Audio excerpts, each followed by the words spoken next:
ఒక కొత్త వ్యక్తి హీరో మరియు తన చెల్లి మధ్య ఉన్న ఒక గొప్ప అనుబంధాన్ని పొగుడుతూ ఉంటారు. తన చెల్లి కోసం ఏ అన్నయ్య ఏదైనా చేస్తాడు. చెల్లి పెళ్లి అయ్యే వరకు తనని పెళ్లి చేసుకోకుండా అని చెప్తూ ఉంటారు. హీరోయిన్ భూమి ఇది విని తను తన భార్య ఇంకా ప్రేమతో చూసుకోవడానికి అనుకుంటూ ఉంటాడు. గుడిలో ఒక ప్రత్యేక రిచువల్ జరుగుతూ ఉంటుంది. అమ్మవారి త్రిశూలానికి 3 గాజులు వేస్తూ ఉంటారు. అవి త్రిశూలానికి తలిగి మనసులో ఉన్న కోరికలు చేరుతూ ఉంటారు.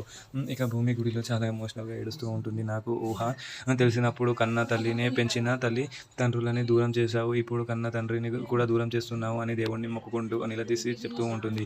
గగన్ నీ ప్రేమ స్వార్థ ప్రేమ అన్నందుకు భూమిని గట్టిగా ఆలోచిస్తూ ఉంటుంది. అవును, నాది స్వార్థ ప్రేమే, కానీ అది 2 కుటుంబాలని కలపాలని, శ్రాద్ధ అంతా నీ కేపీ బావాని కలపాలని, మా నాన్న అని మా అమ్మయ్యని ఒకటి చేయాలని కోరిక ఉంది. స్వార్థం అని తన మనసులో అనుకుంటూ ఉంటుంది. ఈ స్వార్థం నా కోసం కాదు, అందరి సంతోషం కోసమే. నా ప్రేమ నిజమైతే నాకు ఇన్ని పరీక్షలు ఎందుకు పెడుతున్నావు అమ్మ అని చెప్తూ ఉంటాడు. మరి నెక్స్ట్ ఏం జరుగుతుందో చూద్దాం.